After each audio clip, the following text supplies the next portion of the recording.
Welcome back.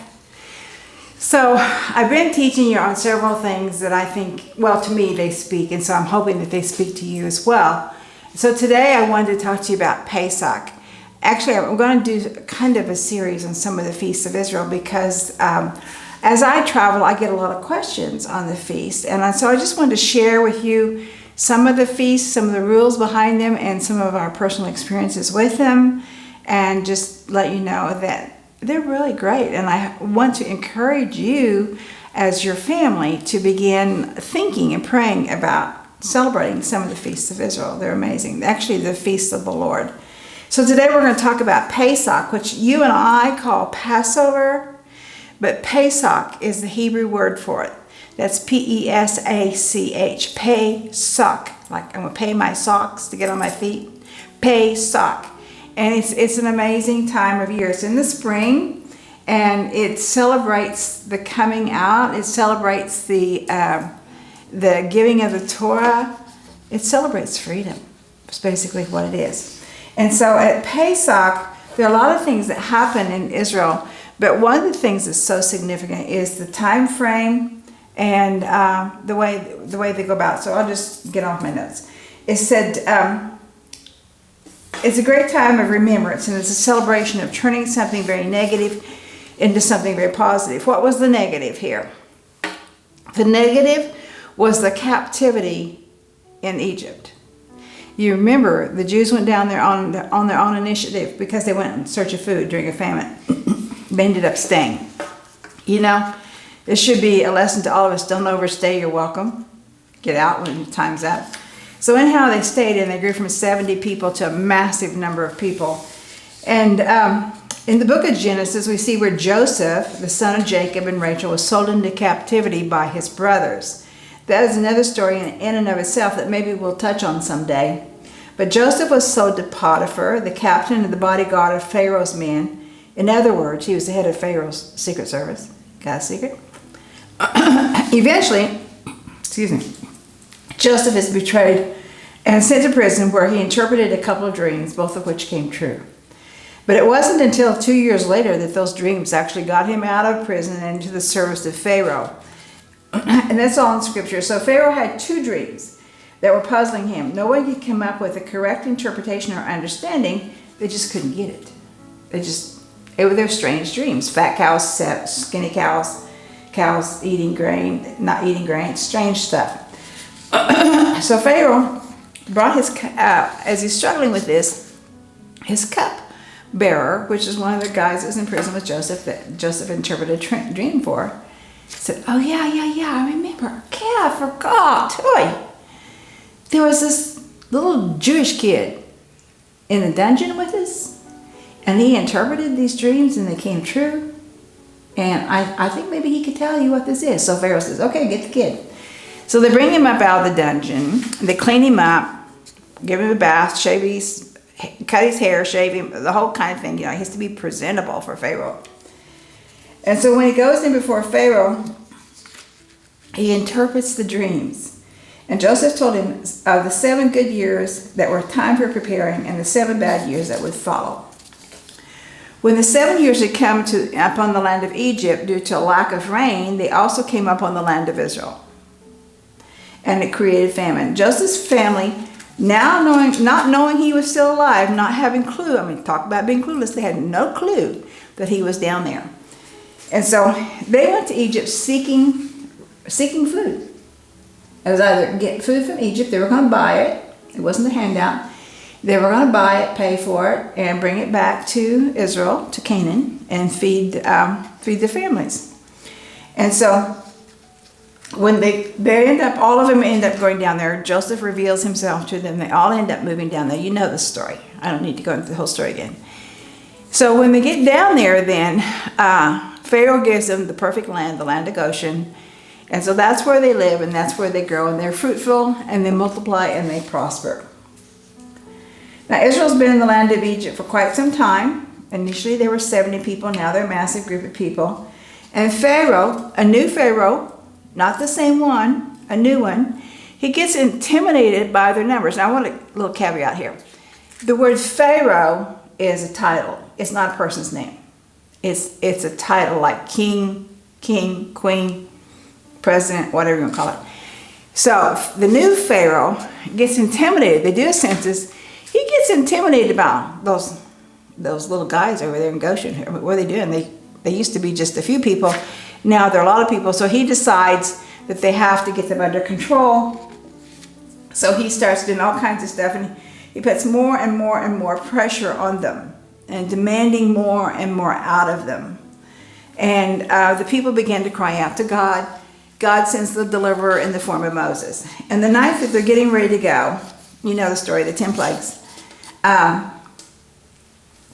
Each of those plagues was a direct affront to one of the Egyptian gods.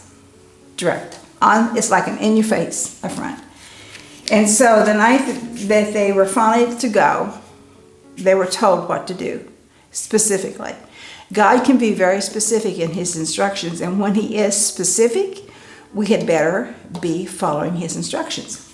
And he said in Exodus 11, verses 1 and 2, he says, "Now the Lord said to Moses, one more plague I will bring on Pharaoh and on Egypt. After that he will let you go from here. When he lets you go, he will surely drive you out from here completely.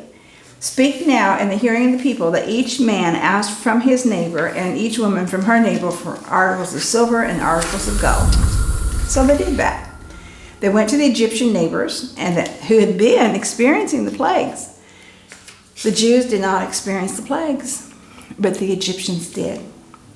And so these neighbors were really willing to be on the good side of the Jews, because word was out where these plagues were coming from. And so they wanted to be their friends and not their enemies, not even frenemies. They wanted to be their friends. So can you imagine when you knock on their door and say, "I need some clothing, I need some food, some jewelry, I need some gold, I need some silver, and they're just giving it to you." I'm not sure I'd do that, but anyhow, I wasn't living there. There had to be fear and resentment from the Egyptians towards the Jews, towards the Hebrews, because they had been plague free, the Egyptians had not. And I'm sure that the rumors are floating around that this all was because of the Jews. In Exodus 11, verses 4 and 5, then Moses said, "Thus says the Lord, about midnight, I am going out into the midst of Egypt, and all the firstborn in the land of Egypt shall die. From the firstborn of the Pharaoh, who sits on his throne, even to the firstborn of the slave girl who is behind the millstone, all the firstborn of the cattle as well. Moreover, there shall be a great cry in all the land of Egypt, such as there has never been before, and such as there will never be again. But against any of the sons of Israel, a dog will not even bark." No harm's going to come to the Jews. "And whether against a man or beast, that you may understand how the Lord makes a distinction between Israel and Egypt. And all of these your servants will come down to me and bow themselves before me, saying, 'Go out, get out, you and all the people who follow you, just go, get out of here, go. We don't want you around because you're causing too much devastation on us.'" Now, you would think Pharaoh would have gotten it by now, but there were some things that were probably floating through his head. Although he didn't know Joseph, he had undoubtedly heard the stories about Moses, and he was a Hebrew raised in the house of Pharaoh who had fled after killing an Egyptian. Moses, the Jewish boy that grew up in the house of Pharaoh, and he fled after he killed an Egyptian. Pharaoh knows his story. He didn't know these people, but he knows his story. And maybe he had that stuff floating in his head, and he was vengeful. And to give in to Moses' demand was to admit that the God of Moses was more powerful than the God of Pharaoh. And we don't realize that each of these plagues was a direct affront not only to the Egyptian gods, but Pharaoh was considered to be a god as well. So in Exodus 11, verses 9 and 10, then we see the Lord said to Moses, "Pharaoh will not listen to you." God knew. He did know. The Pharaoh wasn't going to listen. God hardened his heart. And Moses and Aaron performed all these wonders before Pharaoh, yet the Lord hardened Pharaoh's heart, and he did not let the sons of Israel go out of his land. God predicted it to Moses. He said, this is what's going to happen. Now the Lord said to Moses and Aaron in the land of Egypt, "This is the month. It shall be the beginning of the months for you. It is to be the first month of the year to you. Speak to all the congregation of Israel, saying, on the 10th of this month, they are each one to take a lamb for themselves, according to the fathers' households, a lamb for each household. Now, if the household is too small for a lamb, then he and his neighbor nearest to his house are to take one according to the number of persons in them, in the houses. According to what each man should eat, you are to divide the lamb. Your lamb shall be an unblemished meal, a year old. You may take it from the sheep or from the goats. You shall keep it until the 14th day of the same month. Then the whole assembly of the congregation of Israel is to kill and eat it at twilight. It's dark. And moreover, they shall take some of the blood and put it on the 2 doorposts on the lintel of the houses in which they eat it. Now, if you've seen the movie, the old movie, The 10 Commandments, starring Charlton Heston, you probably know about this. Actually, Hollywood did a pretty good job, kind of, on that. So they took hyssop, which is like it's a plant. It's in the mint family and has cleansing and medicinal purposes, and as well as it's used for flavoring. And so they take this hyssop plant and they dip it in the blood. I mean, they weren't going to have to stay in the lines here. I mean, they're leaving, so they don't care what the doorposts look at. And so they paint it with the blood, up, over, down, on the doorpost of the house. And so that whomever is in that house is going to be safe when the death angel comes by. And it is the Jews' responsibility to be in the house when the death angel comes through.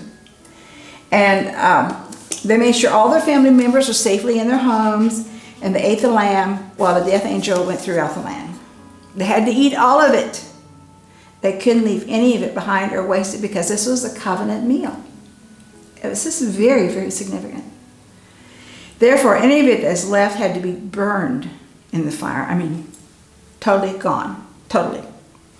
They were to eat the roasted lamb, unleavened bread, and herbs. They were to eat it with their marching clothes on and their staffs in their hands. And in a sense, it was almost like having fast food, because one of the trumpets was going to sound and they had to leave immediately. Fast food. Hadn't been all that fast in preparing it. Hadn't been all that fast in getting there. But now they're eating it, prepared to leave. And so you're standing up. It's kind of an interesting concept that you're eating this food prepared to go. We don't usually think of that. So in Exodus 12, verses 11 and 12. Now you shall eat it in this manner, with your loins girded, that means your clothes on, your sandals on your feet, and your staff in your hand, and you shall eat it in haste. It is the Lord's Passover.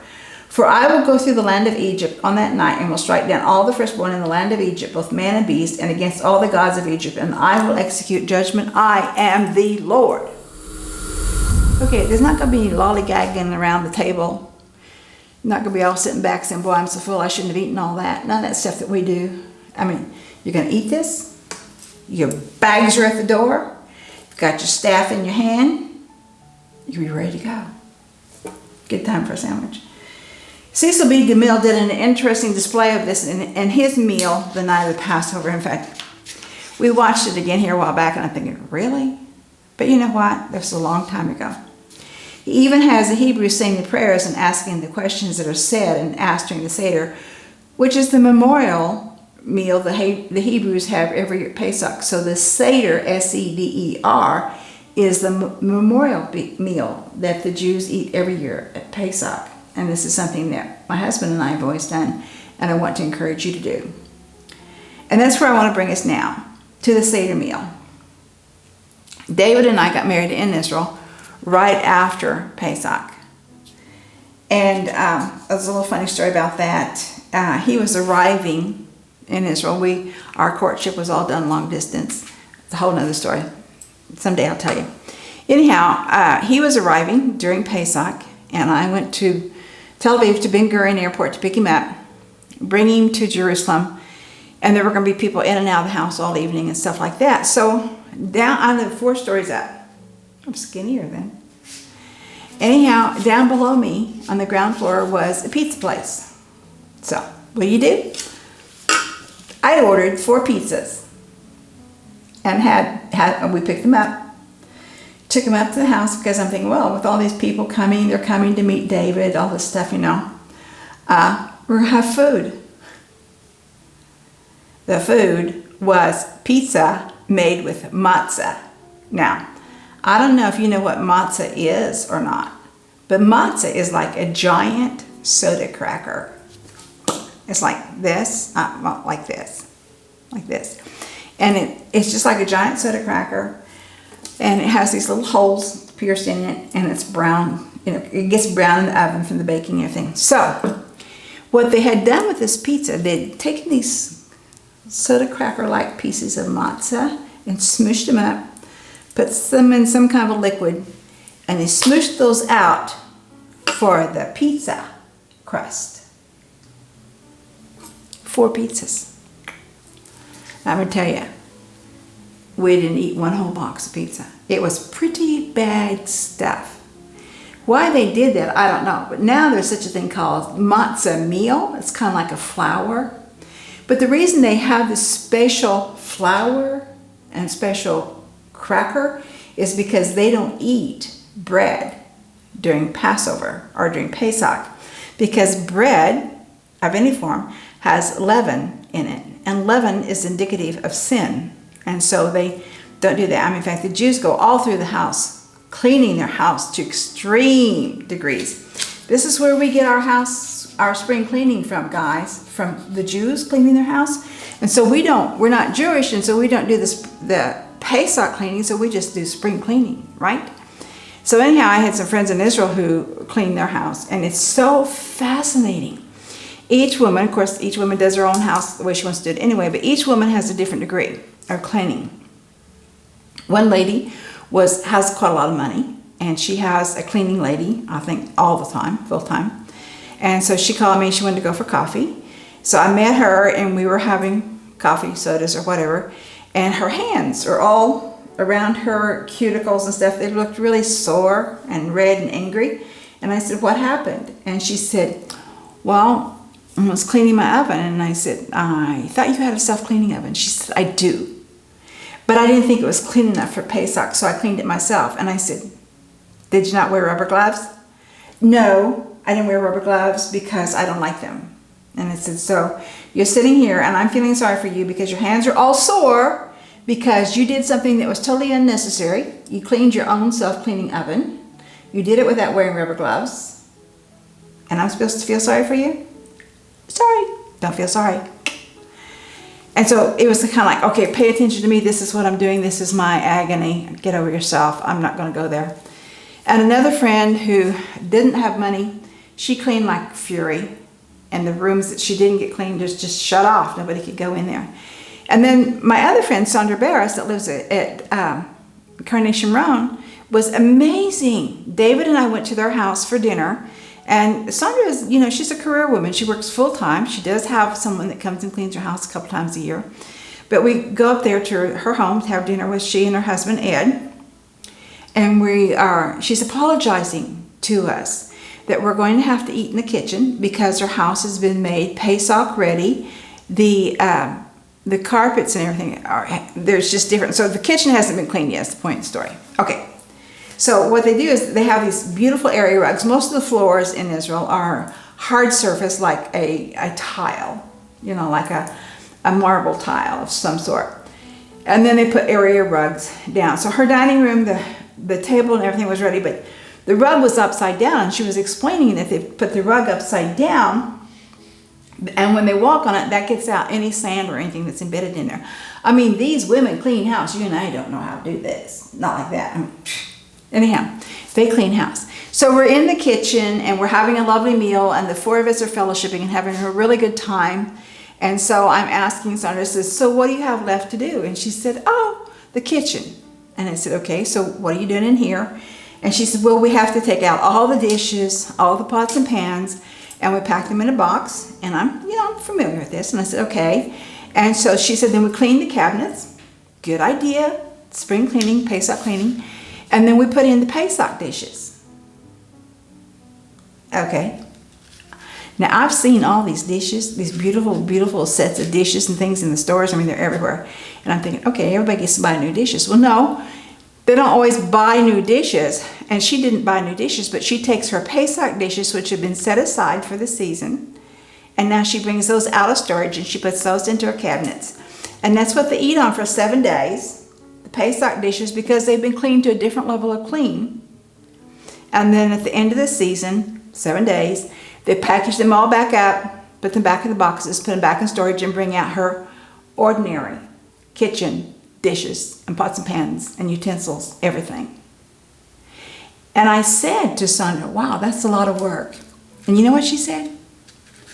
It's not work, it's fun. It's for God. Quite a statement, isn't it? It's for God. Therefore, the work is fun. Wow, if we could just incorporate that into our attitudes. Spring cleaning, we're whistling, we're working through the house. I can't whistle, but we're working through the house and music is playing and whatever we're doing and we're cleaning our windows. I need to wash windows. You know, all this kind of stuff. We have it so easy here in America. Everything's push button. And let me tell you, my friends in Israel have push button lives too. Maybe not to quite the degree that we have, but they're still very comfortable, at least the ones I know. But to think that the work that we're doing is fun because it's for God, even if we have a job that we don't particularly like, it's for God. So, okay, so now I tell you. So on with the story. David and I were married right at the end of Pesach. So we come back to the States and we're living in Vermont in our home there. And we've been married a year and we're going to have our first Seder meal at home. Thankfully, we didn't invite anybody because we did not know what we were doing. But we wanted to do this. So I knew kind of what to cook. And so I fixed chicken, not floured chicken, you know, I baked a chicken. You're supposed to roast the meat. So I baked a chicken and I fixed potato kugel, one of David's favorite things. I have a great recipe. If you want to write me, I'll send you the potato kugel recipe. And so I fixed that and I fixed all these great foods for just he and I. And I set the table, dining room table, beautifully. And we get a Haggadah, which is a book. It's called The Telling, Haggadah. And so you go through, and I put all the food on the table. And so now you go through this ritual of reading the Haggadah, the telling of the story of Pesach. And you read, and you read, and you read, and you read. And it takes an hour before you get to the part that says, let's eat. So here all this time, my potato kugel's been sitting there getting cold. The meat's getting cold. Everything's getting cold. Because we just flat didn't know what we were doing. We were novices stepping off into the Jewish tradition of the feast of the Lord. And as newlyweds, this is something we wanted to incorporate in our home. We wanted to be all-inclusive in this. And so this is what we did. Well, we learned. First of all, we learned we didn't like the Haggadah we had. It was very, very Orthodox Jewish. We're not Jewish. We wanted a Christian one. So the next year we used a Messianic one. We didn't like it. It was too far over Christian. We didn't like it. And so we got a couple more over the years and tried those out. And by now people are joining us. And each person has one of these books. It's like a little thin booklet. Each person has a book at their place and they read it along. And what we do is everybody goes around the table reading. So what David did then was he took these books and he compiled from all of them. And we formed our own Haggadah. When we did that, we did not know that we were doing a bracha. A bracha is a blessing. We did not know that we were creating a blessing for ourselves. We did not know that doing your own Haggadah, putting it together on your own, is really honoring the Lord. And so in our ignorance, we were honoring the Lord. What a blessing that was. It truly was a bracha and something we love. So today I still use the the Haggadah that we put together. I'm reworking it now, and I will soon have a new Haggadah out. If you want to get one, you can write me and get one from me, and I will be happy to send it to you. I don't know yet what I'm going to charge for it, but we'll worry about that later. The point being is Pesach, Passover. Do you even know what that was all about? It was about the death angel passing over the Jewish people because they're God's chosen people, and he is going to bring them out of Egypt. He's going to bring them out of captivity, and he's going to bring them into freedom.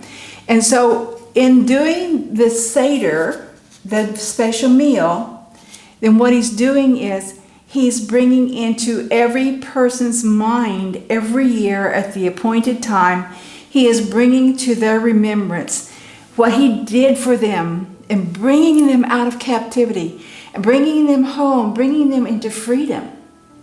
In fact, I'm going to show you a picture here of my Passover Seder box. It says freedom on it, and it's for the big round matzah, which is very special. But I want to encourage you to really begin exploring, celebrating the feasts of the Lord in your homes. Incorporate this. I'm not telling you to convert. I'm not telling you to do anything. Just enriching your lives by bringing the feasts of the Lord into your home and sharing them with your family, and you'll love it. And having said that, my little commercial here, I've written several books. Another one's underway right now. And I would love to have you get these books. This one is Valor. It's book 2 of a series of heroines of the Bible. This is Genesis Triangle. It's book 1, the first book I ever wrote. And it's the story of Rachel, Leah, and Jacob. This is the story of Abigail, became one of the brides of David. And you can get them from me, or you can get them from Amazon. Shalom, shalom.